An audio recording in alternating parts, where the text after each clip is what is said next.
Welcome to the Empowered Wife podcast, where it's all about fixing your relationship without your man's conscious effort so you feel desired, taken care of, and special, even if your relationship feels completely hopeless.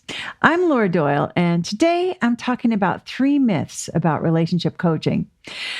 My guest, Jill, was proud of being an independent, can-do military wife who handled everything. And it was her sister's marriage that was crumbling, not hers. But as she looked for ways to support her sister, she realized that her own marriage was full of resentment and lacking in intimacy. But today, her marriage is so stable and loving and such a source of strength that they volunteered for a 6-month deployment. Her husband calls her every day without fail. She's going to share exactly what she did to bring back the love so you can do it too. And then I'll be giving out the Worst Relationship Advice of the Week award. Yes, it's back. This will have you looking in all the wrong places if what you want is to feel loved and adored. All of that's coming up. But first, let's talk about 3 common myths about relationship coaching. If you're like me, where I had been to personal and couples counseling plenty of times, but had never had a coach except maybe in school sports, then counseling is probably your point of reference for what you think of when you picture a conversation with a professional for help with your relationship. That's all any of us had for decades. Whether it was through your place of worship or a professional counselor who had a particular education, marriage counseling was all there was for a long time. It's true that both relationship coaching and relationship counseling are presented as options for improving your life and your relationship. So how different could they be, right? And if you've already been to marriage counseling, as so many people have, and that didn't work, why would coaching be any better? Or if your experience in counseling was painful, that might be your view of what relationship coaching is like too. But relationship coaching is very, very, very different. Here are 3 myths that women are surprised to find are just not true when they get relationship coaching on our campus. Myth number 1, your coach will tell you what you need to do to fix your relationship. No, actually, she won't. She can't, because your coach doesn't know what you should do to improve your relationship. Only you know that. You're the expert on your own life. That's why our coaches don't give advice. They know only a little about your situation, which she will share freely. And this is so incredibly valuable. Is her personal experience of how she stopped struggling and found ease and made her marriage last, even though things may have been very dark for her previously. Coaches share the embarrassing parts, the part where she was controlling, critical, resentful, disrespectful. And where the gold comes in is that she breaks down exactly what she did to get where she is now, how she developed her new habits, what experiments she tried, what worked for her, and what didn't work. She understands the nuances of how to get a better response and preserve her dignity and be her best self in her relationship because she's living it.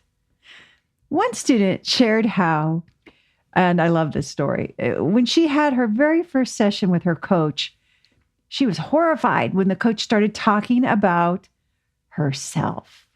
She was thinking, I don't care about you.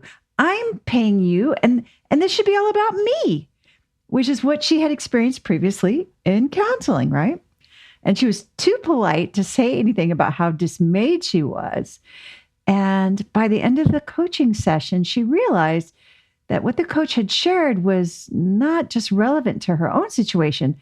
Her story had illuminated a solution to her struggles that had previously eluded the student. So she was shocked, but also intrigued. And she continued with her coaching, and she made huge strides in fixing her marriage. And she was so inspired and amazed, she enrolled in coach training. And now she is a powerful coach herself who may be surprising and shocking her clients when she starts sharing personal stories from her own marriage. Another coach was sharing a client win recently that she experienced where the client was saying she had to control a few things about her husband's schedule. And the coach was asking her questions, which is one of the things that good coaches do because we are curious. And she asked her if it was worth the intimacy it was costing her to control that aspect of her husband's schedule. And the client said, yes. And the coach said, okay, I get it. And the student said, you mean I can continue to control his schedule? And the coach said, of course you can. This is your life we're talking about. You're the expert on your own life. And I trust you to choose what's best for you. And the student was elated at this news that the coach was not going to make her relinquish control of her husband's schedule, as if she could anyway, right? She was relieved she wasn't going to be shamed or judged for not relinquishing control of her husband's schedule. But from there, a funny thing happened. The client began to think about whether controlling her husband's schedule was really what she wanted to choose. She could see in a new way just how much intimacy it might be costing her to choose control. So why don't coaches just tell you what to do? Wouldn't that be easier for everyone? But the answer is right there in the question.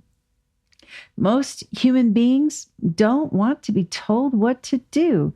Not your toddler, not my parents, not me, not anybody. It's so much more exciting and invigorating to have your own insights and create a path you choose for yourself based on your desires. Your coach can help you uncover blind spots and try an unfamiliar approach that might feel awkward at first. She can help you see your way clear to getting outside of your comfort zone, otherwise known as your stagnation zone. And she can help you create breakthroughs in your own home. Myth number 2, relationship coaching is for couples.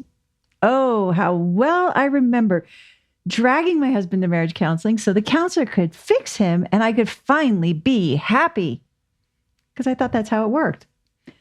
Well, of course, that didn't work. That's not how things work. There's actually no such thing as working on your relationship. There's only working on you, finding ways to honor yourself more, to have more dignity, to have more peace, to feel happier. That's the real work, figuring out how you can become your best self so you can have your best relationship. It was really difficult for me to give up the fantasy that if my husband changed, I would be happier. You would have thought I was parting with some precious family heirloom because it was just so hard for me to give that up. But just beyond that mirage was something so priceless to me now, my own power to make my marriage amazing. I had so much power and I was completely squandering it, waiting for my husband to improve. And I don't miss that at all. So we don't coach couples here. We don't coach men. We only coach women. And yet students say that when they get a coach and immerse themselves in the connection framework, he changes too. He improves. He becomes his best self too. And sometimes he didn't even know she was getting coaching. I was so relieved to discover this for myself because I had long feared that I would outgrow my husband and then we would have to separate inevitably. I thought if I become more evolved, we'll no longer match. And it's as though having a lasting marriage depended on me dumbing down or staying small. But that was not very evolved for me to fear that. And it's turned out that just the opposite has been my experience.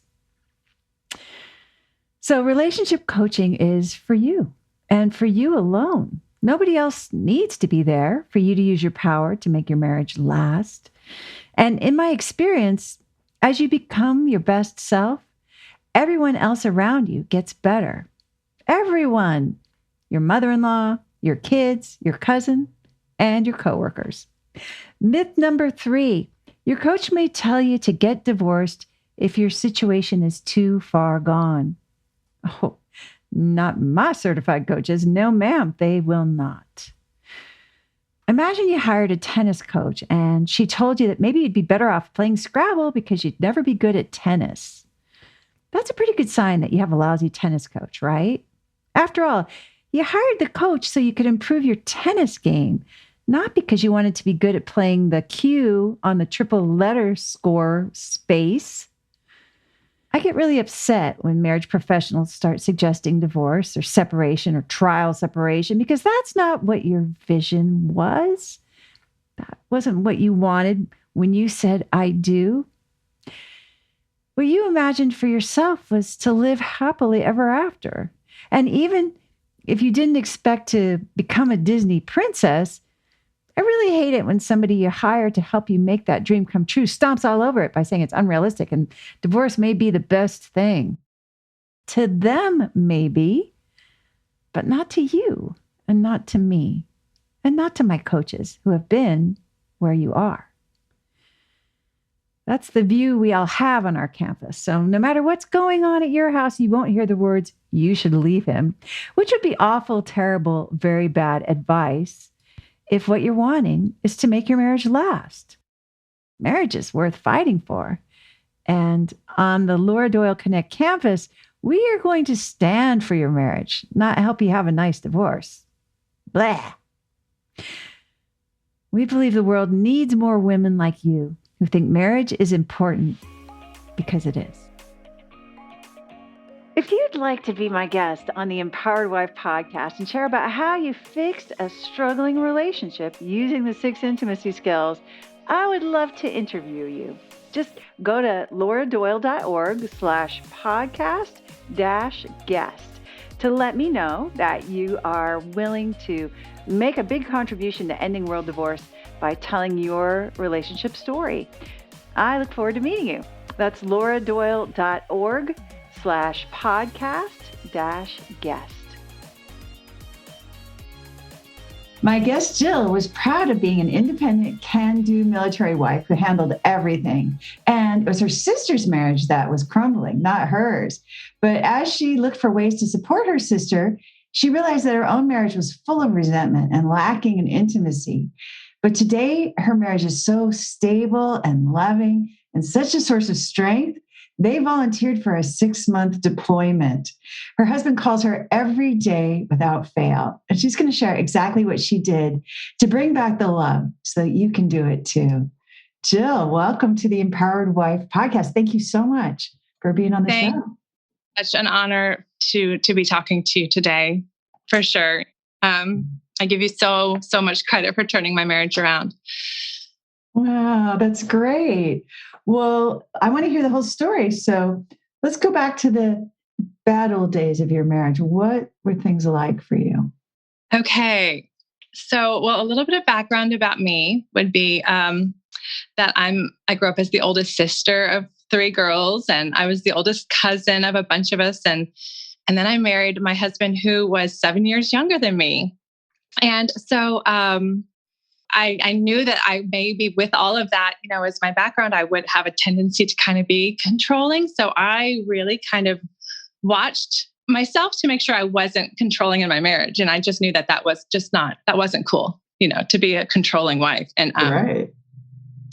But it snuck in. It's like it snuck in the back door. It was just part of my DNA. And it was just, I think I thought that if I was just, nice, or if I dressed up controlling ways, then I would not be controlling.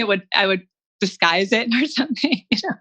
So, but we were married for about 10 years when I started to see the cracks in the facade a little bit, and I could tell that there was something off. There was something off. It took about 10 years, but around that point.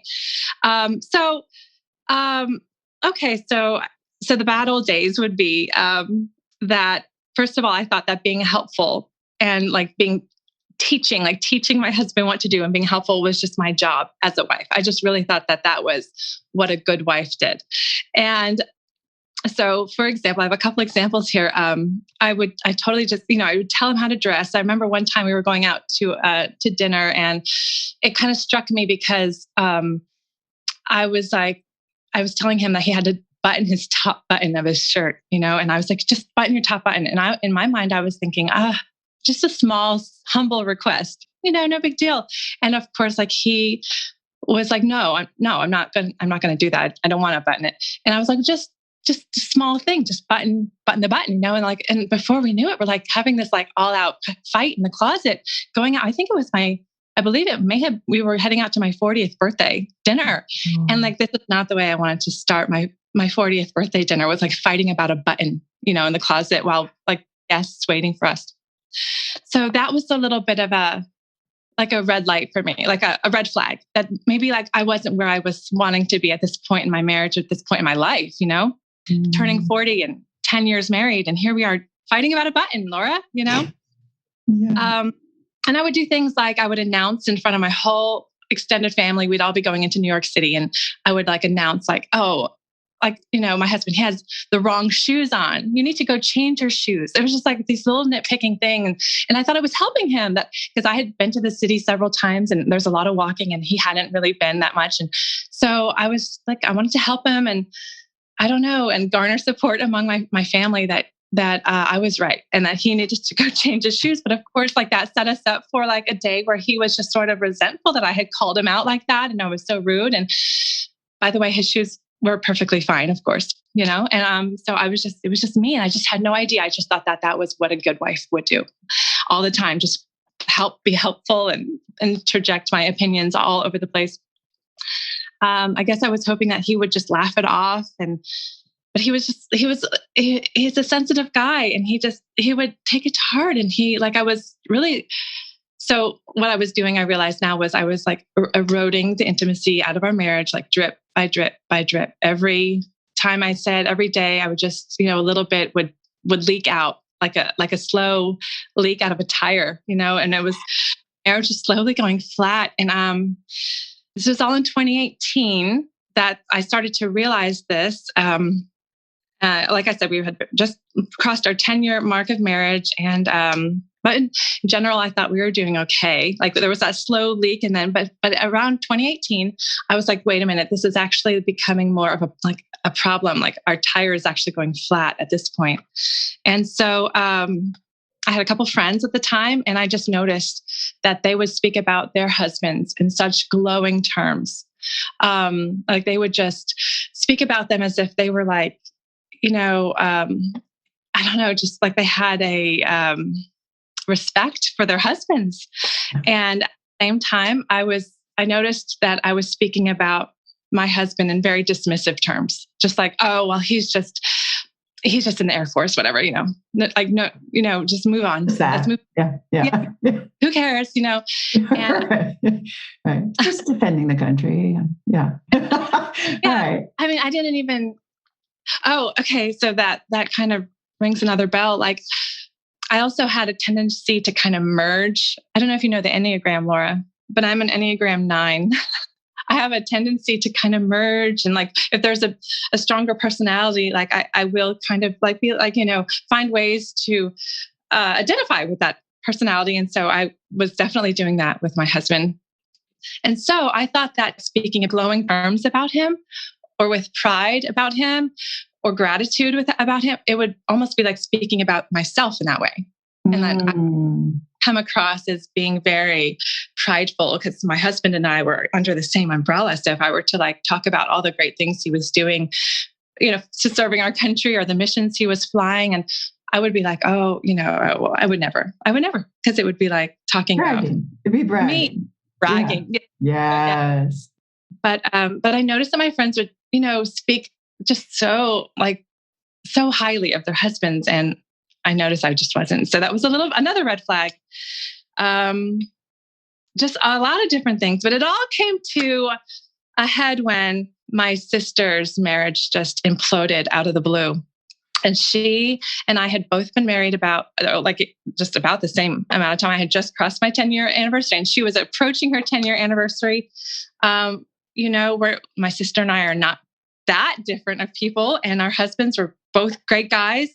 And I was like, what happened here? And so I was looking very introspectively, very deeply into my own marriage to see like what I can pull out of my own marriage to help her. And that's when it really hit me, Laura, that I really didn't have much, that I was coming up empty. I didn't have, in my own marriage, I did not have a whole lot that I would want somebody else to emulate, unfortunately. Very painful moment, right? Yeah, that. Definitely. Like I was like, it was like a mirror went up, and I was faced with the fact that, wait, like why am I not able to? Why is there nothing good in my marriage that I would want to share, or advice to pull from my own marriage that I would want to share with my sister at this very difficult time? And yeah, I could go on, but those are probably the highlights. Yeah. So you wanted to be a role model for her. Oh, it yeah. Sounds like, and then you're realizing like, oh gosh, I don't think I can stand up to that kind of scrutiny right now. So what was the culture like in your marriage at that time? In terms of like, there was a fight about the button. I totally get how maddening it is to fight about a button. But was there like, was he distant? Was it? Yeah, he was.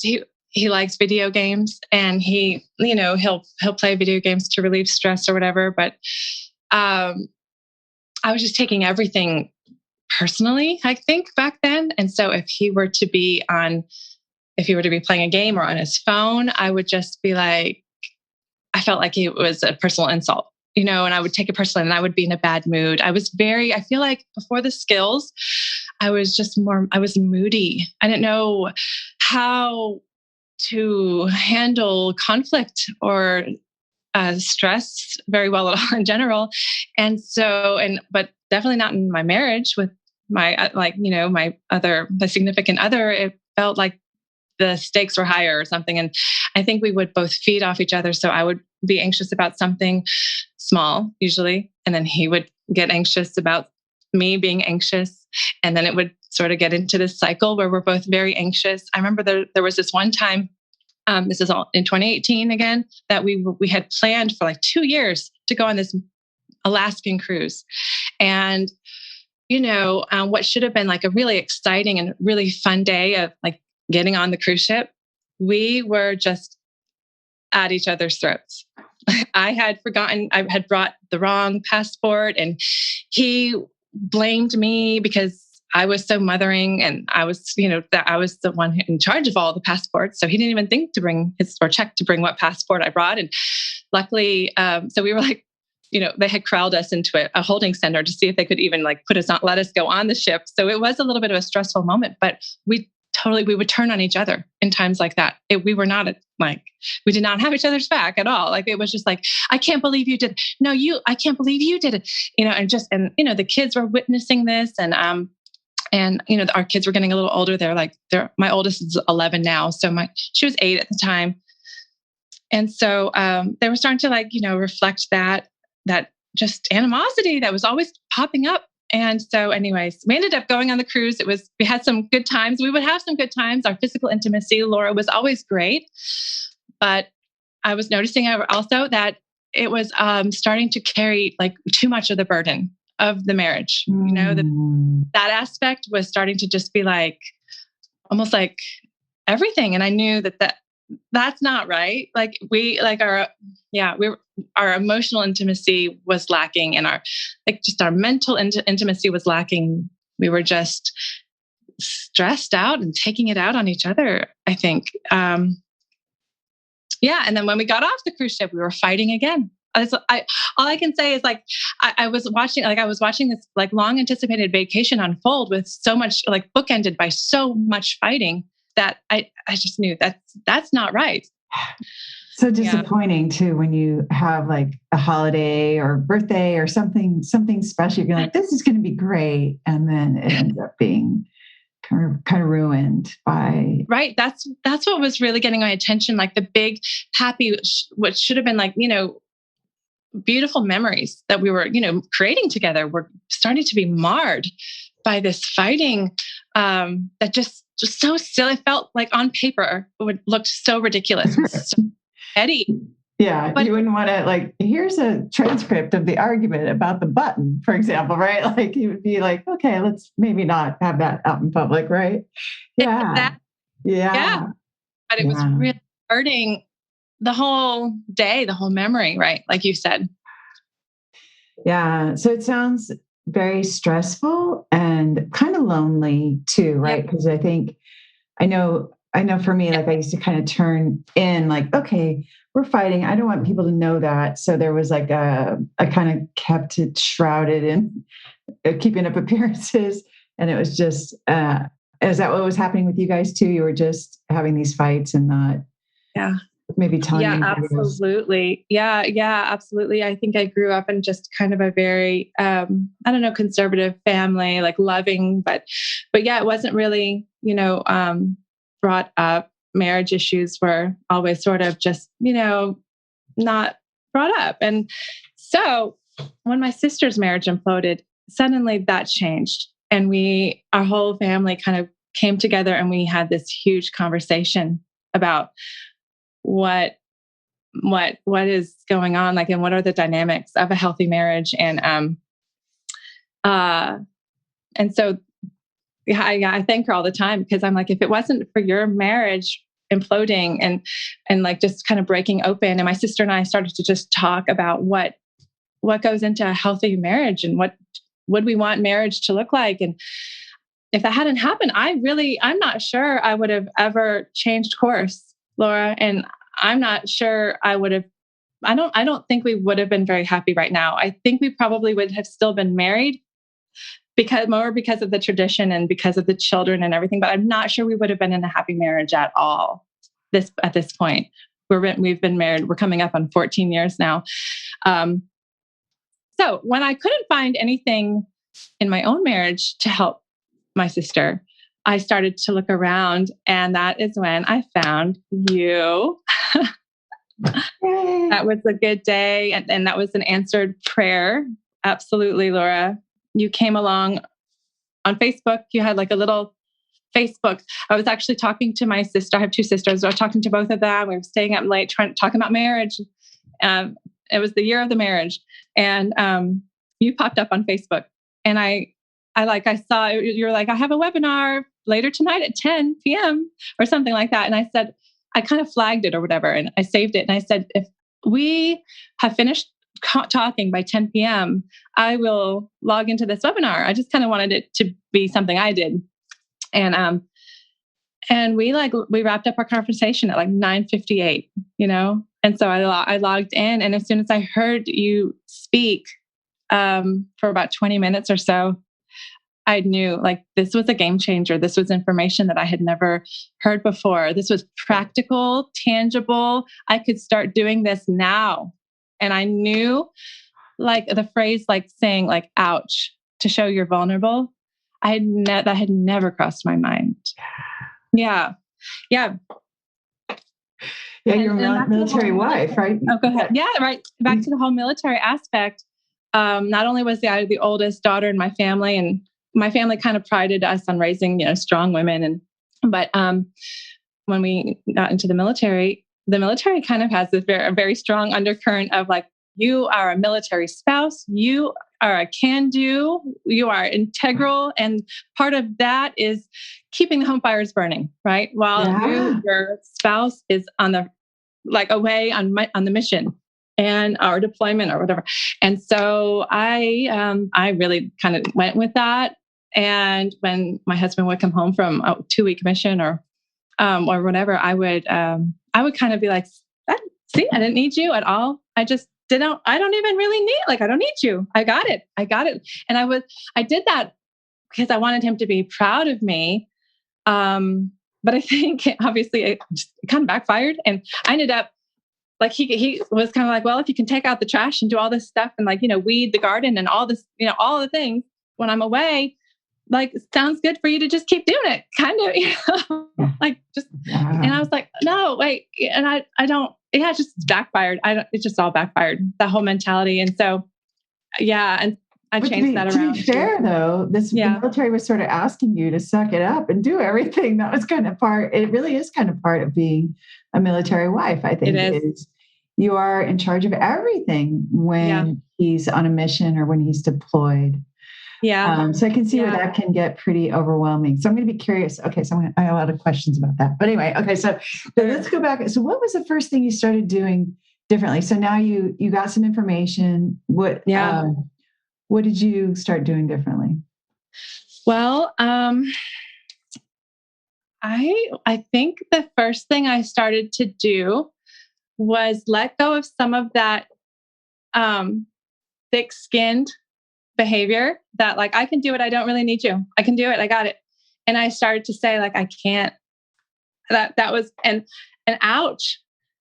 And that was, I feel like immediately it was like the thermostat in our relationship was turned from sort of almost being like competitors, like who can do the most and who can be the most independent, to suddenly it was more of like a yin and yang, the dynamic going on, like the male female thing kicked in, and suddenly like when I showed, it was just these little phrases just immediately were like magic.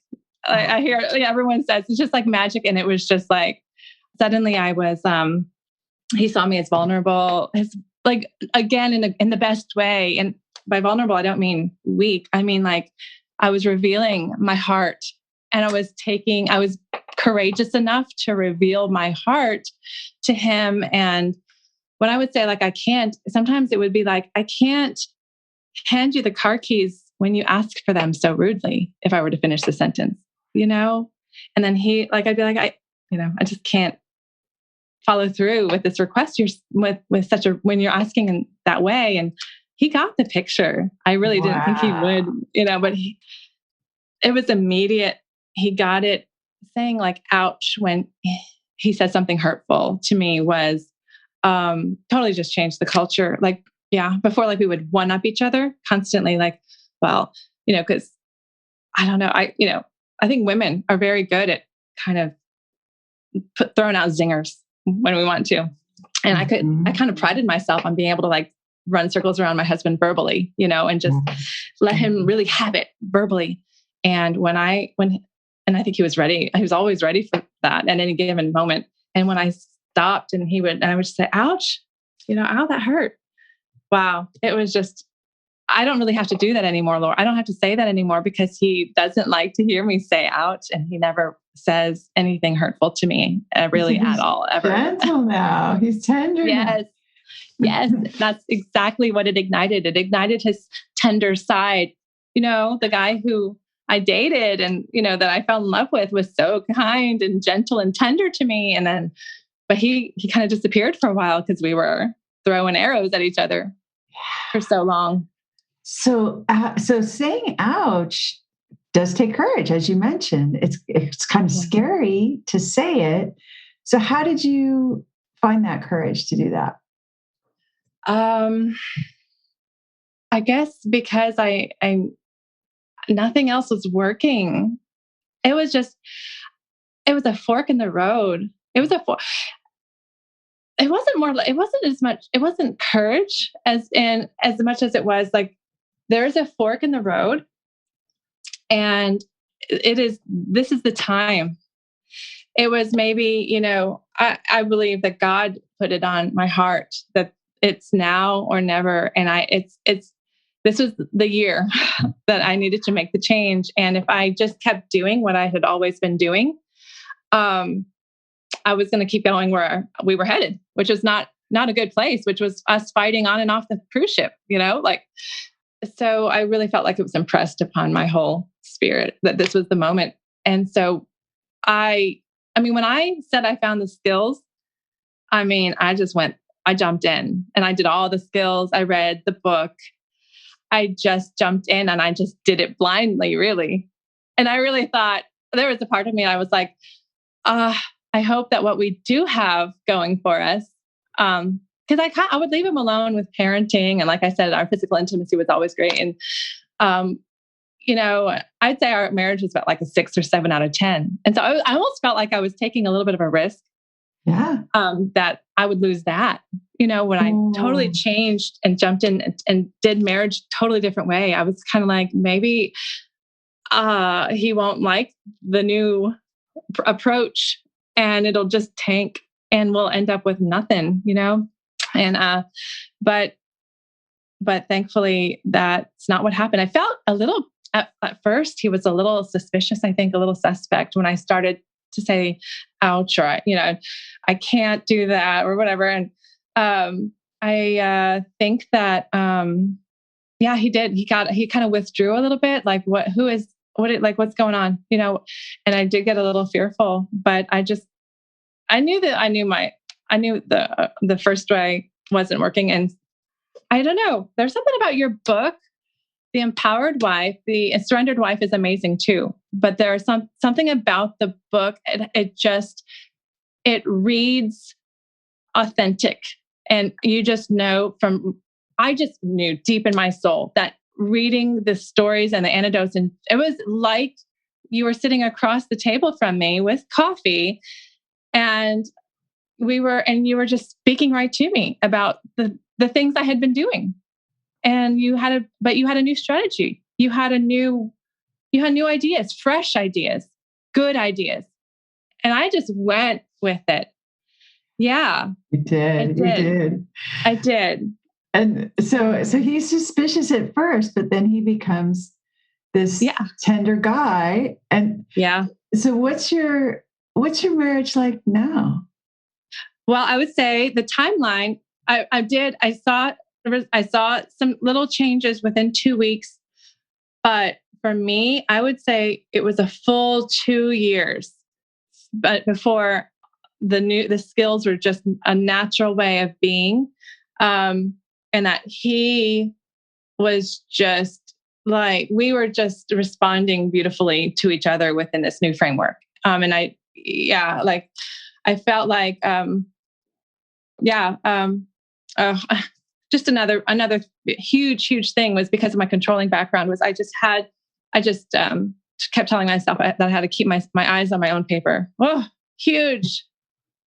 I thought my job was to keep my eyes on his paper. Like I thought that was what I was supposed to do. So keeping my eyes on my own paper and keeping my side of the street clean was just so big.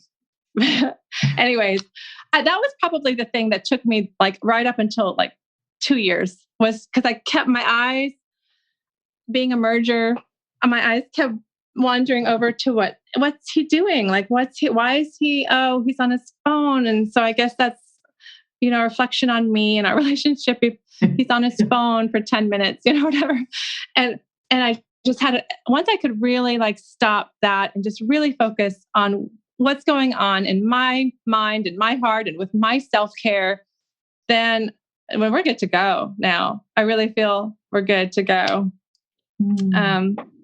Yeah. Yeah. So those women that speak highly of their husbands would, and you go, oh, he's just in the Air Force, right? How do those conversations go now? Yeah. So now I still am not one to go like just over the top, but I'll just say, yeah, he's pretty amazing. Like he's a great dad. I'll just tell everybody just that, to ask that what a great dad he is. And especially with this like last deployment, I used to see like things like deployments as a liability almost to him. Like he had to go on these deployments. And this past deployment, he's home now, but he ended up being gone 7 months because of COVID. He had to go ahead of time and and quarantine and everything. So it ended up just being the longest deployment that we've ever been through. And instead of like the whole time just being like, yeah, this is what we get, for this is career that he's in, which is what I would have done in the past. Like the whole time I was just like telling everybody how stable we are, that we that we had volunteered for this deployment out of the strength that we have as a couple. And I would just, I would rest in the fact that he called every day. Like he definitely, it was like a clock.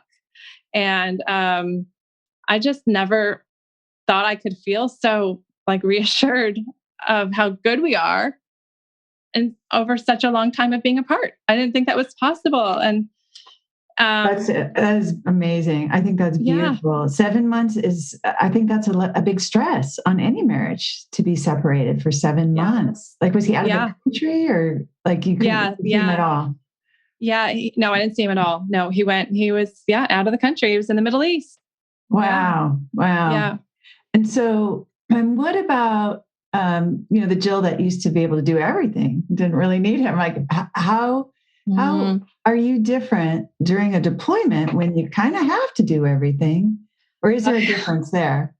There was a difference, Laura. Yeah. Like, we are living in a place where we have to get our own bottled water because the drinking water is a little off or whatever here. So we have to get these huge 5-gallon jugs of water, and we fill them all the time. And so heavy. I think in the past I would have been like, oh, I got it. And then I would be resentful and I would have a bad attitude about the water jugs. But this whole deployment, I was able to get the water jugs in and out. But the whole time I was like, I miss you so much, because especially right now, hon, because I have to get the water jug, and what I wouldn't give for you to be around to help me out with that, And I think that, because that's just the culture we have now in our marriage, where I really appreciate everything that he brings to the table. And I let him know, Laura, I just didn't realize that I needed to express any gratitude at all to him. I was a mess. I was just a mess. I never expressed anything to him as far as I don't know. I was always just a little bit of in a competition, who can do more around the house. And it wouldn't, so if he were to do something around the house, I was kind of like, oh, are you trying to one up me? Okay. I'll have to keep my end and do something to show that I'm doing my share, pulling my weight. And so pull your weight. Pulling my weight, always pulling my weight. I don't know where I got, yeah. I mean, this example of the water bottle is really so moving, actually, because that's an everyday thing, right? So, you could say once it's a small thing. Yeah, once a week. But it's kind of not a small thing, because it's an example of how he contributes, and you see it, and honor that and respect that about him. And speaking of the yin and yang, right? Like your posture is so much, and so much more grateful. And he feels probably more purposeful about when he's at home, that he's contributing, making your life better, which is probably, I'm guessing, a big goal of his. It sounds like it is. Right. Yeah. Oh, I had no idea that that man or husbands just wanted to make their wife happy. That was kind of a foreign concept to me. For some reason, I missed all the memos until I read your book. And so I really kind of pushed into that a little bit. And I can't think of a specific example, but it's just so true. I think that's almost, for me, that's linked to gratitude.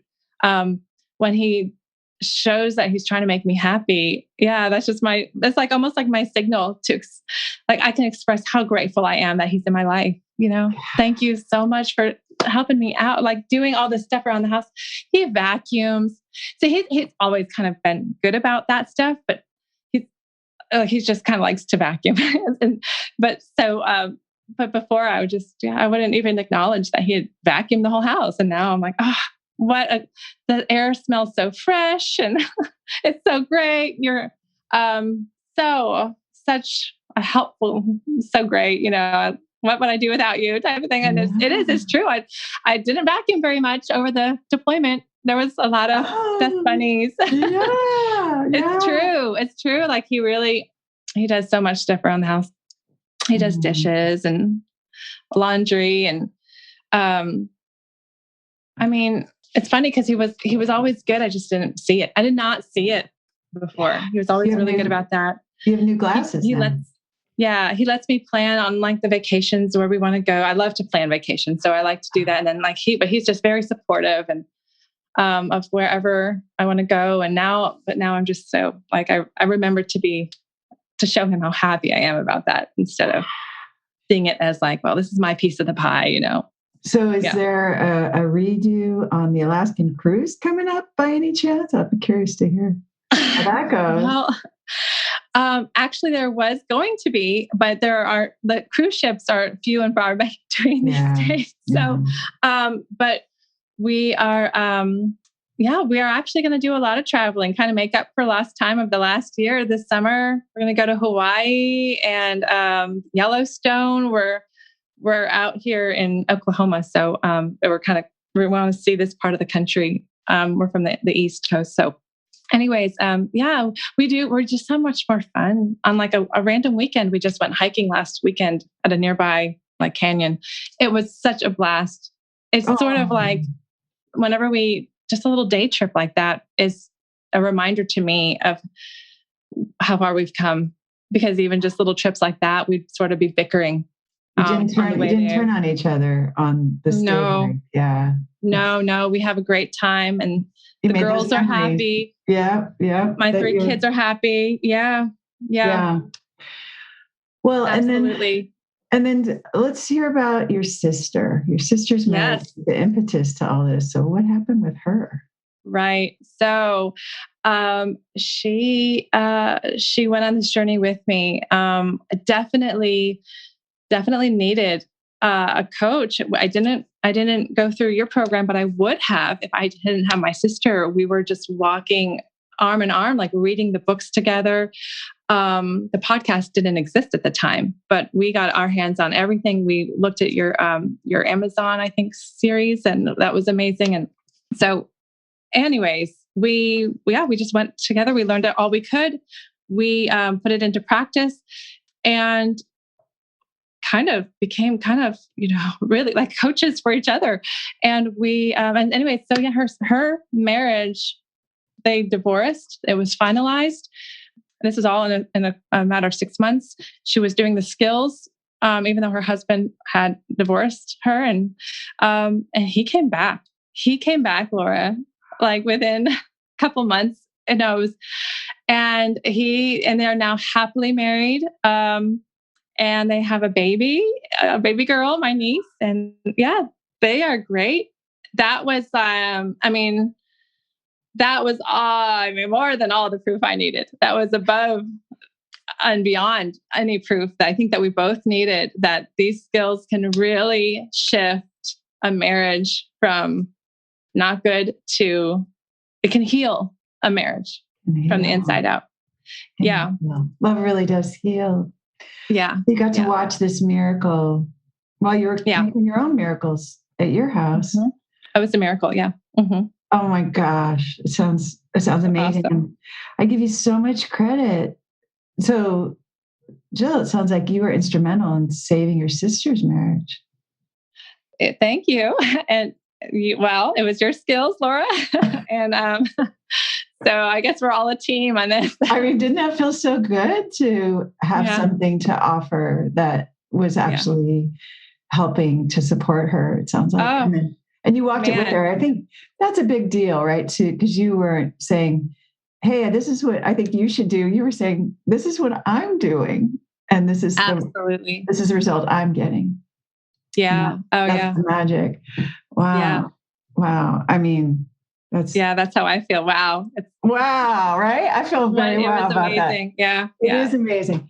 So what's your tip for, I'm thinking of military wives, especially when I listen to your story, because I think that's a big part of how you became so can-do, independent, I got this. And I'm just wondering if someone's feeling like, that's my situation. My husband's deployed a lot. I have to do everything. And she's feeling like resentful, and there's this bickering. She doesn't feel proud, and she wants to feel proud of her marriage, like what I'm hearing you're experiencing now. What's your best tip for her? I would just say that all the little things that seem so harmless, they add up, and they all just add up to be kind of a slow leak. So take another look at your marriage, kind of, just because all the other marriages around you seem to be, suffering from the same like little conflicts and everything. Don't let that stop you from cleaning up even the small things that just seem like so insignificant. It doesn't have to be a big dramatic implosion before you, because I guess with my story and my sister, we had one of each. Like I just had a slow leak, but my sister had the implosion. So we kind of saw how these skills can restore and heal both kinds of situations. But speaking from my situation, don't let your marriage slowly leak all the intimacy out of it. Jump in. If you're listening to this, jump in now and see if there's something that you can change, the small things that you can change. Do it now before it becomes a big, like huge leak, like a flat tire. And, yeah. Cause I think that would have been me, Laura, if I hadn't come face to face with the big event in my sister's life. I don't think I would have ever noticed the slow leak in my own marriage. And I'm so glad that something caught my attention to that before it was just, before we had a flat tire and we were 10 more years down the road and just had nothing left. I give you so much credit, though, for being open and being accountable and having the humility to look at what you could change, right? That's not nothing. There's, it's actually a really big journey to get to the part where you're looking at what I can do differently instead of maybe what your husband can do differently.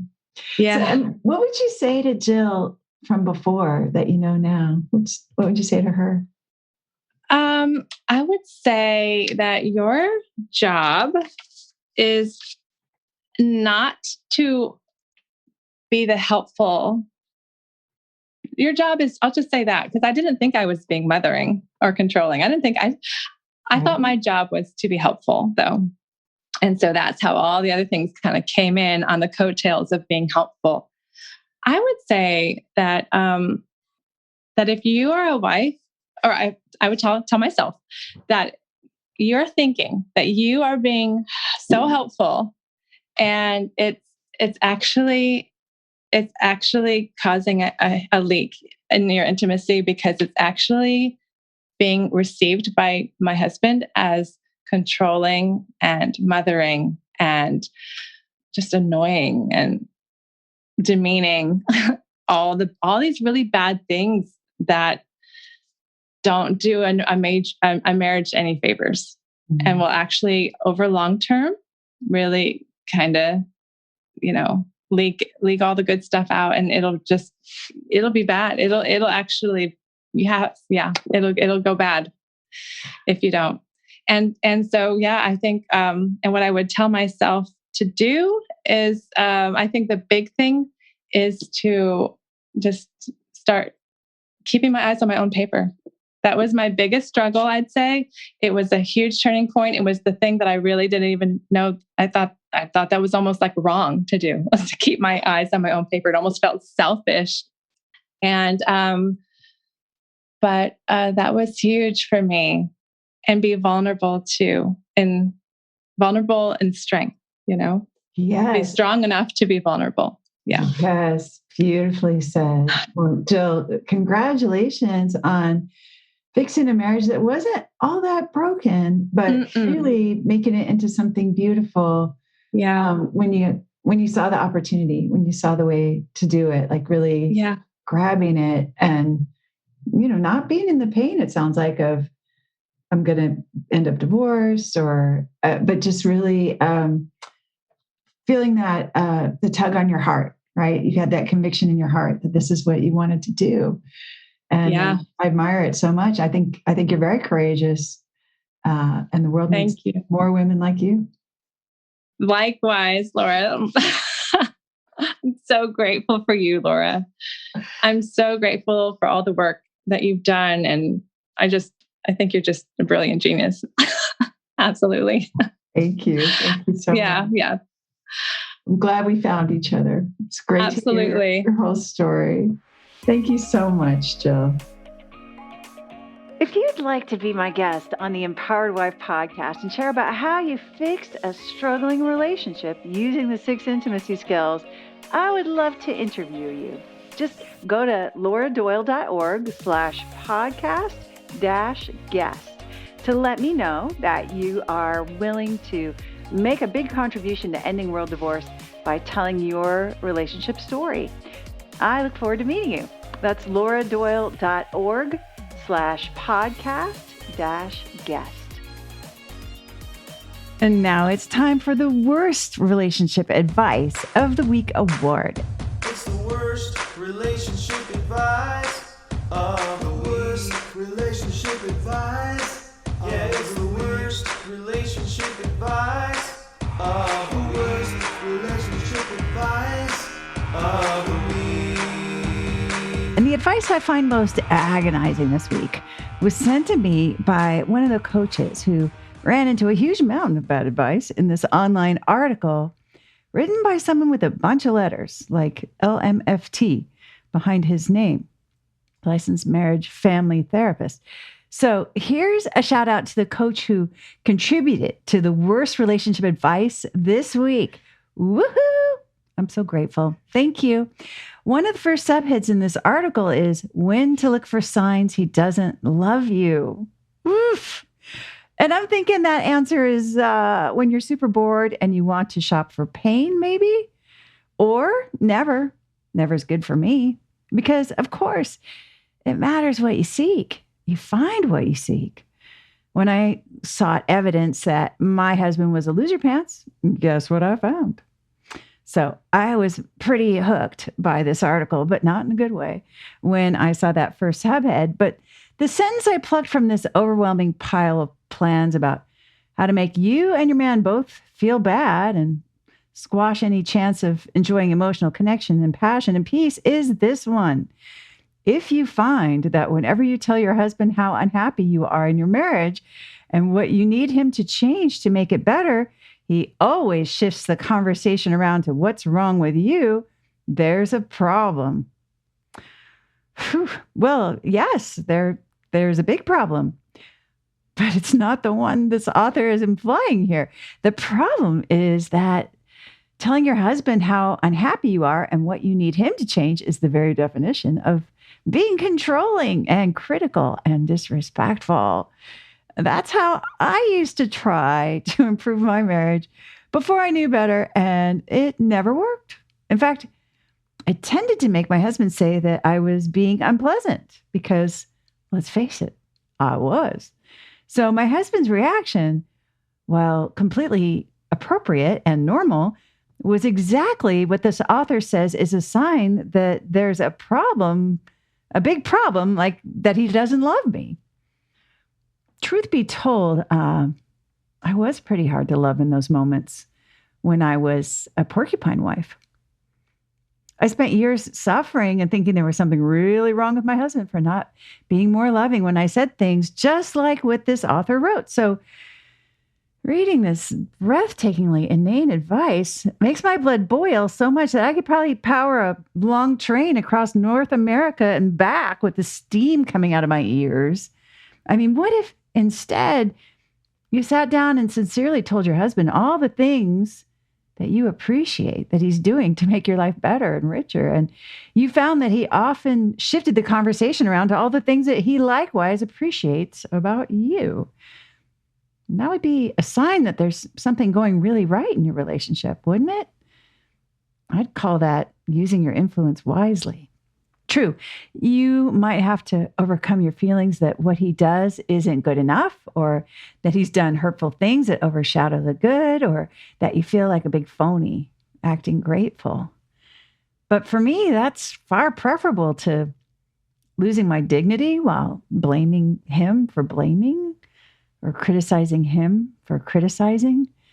And because everybody likes to feel appreciated, counting my blessings out loud to my husband has the added benefit of making him respond to me better. And for that reason, this advice where if you find that whenever you tell your husband how unhappy you are in your marriage and what you need him to change to make it better, he always shifts the conversation around to what's wrong with you, there's a problem, is the very worst relationship advice I've heard all week. Listen and subscribe to the Empowered Wife podcast. Next week, I'll share how you can help end world divorce. In the meantime, I hope you're having lots of fun. Today's fun fact is that I dove into our community pool yesterday with my sunglasses on, and I didn't notice I'd lost them until someone held up a pair they found that looked just like mine.